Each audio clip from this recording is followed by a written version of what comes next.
દુર્યોધન કે દાદા તમારા આશીર્વાદ યુદ્ધ મેદાનમાં ન હાલે. ભીષ્મ કે મારા આશીર્વાદ છે એના ઉપર પણ તને વિશ્વાસ નથી. અરે વિશ્વાસ રાખ, મારા આશીર્વાદ ફળશે. અને જો અવિશ્વાસ રાખી મારા વચનમાં તો તું મૃત્યુને જલ્દી આધીન થાય.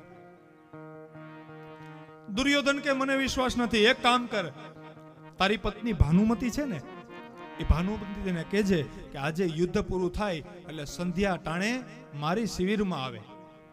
ભીષ્મ દાદા કે હું એને આશીર્વાદ આપીશ, સૌભાગ્યવતી ભવ.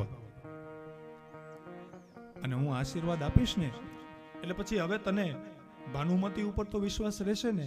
હા દાદા, એ થાય. સૌભાગ્યવતીનો આશીર્વાદ આપી દો. લ્યો દુર્યોધન, તને મારા ઉપર વિશ્વાસ નથી, કાંઈ વાંધો નહીં, પણ તારી પત્ની ભાનુમતી બહુ મને માને છે, એને મારા ઉપર શ્રદ્ધા છે. ક્યારેય મારું વચન, જે વ્યક્તિ મારા વચનમાં વિશ્વાસ રાખે તો મારા આશીર્વાદ નિષ્ફળ નથી જતા. ભાનુમતીને મોકલજે. ઠીક છે દાદા. સંધ્યા ટાણું થયું. ભીષ્મ દાદા રાહ જોઈ છે, હમણાં દુર્યોધનની પત્ની ભાનુમતી આવશે અને હું એને આશીર્વાદ આપું, અખંડ સૌભાગ્યવતી. એટલે દુર્યોધન મૃત્યુ નહીં પામે, એનો વિજય થશે.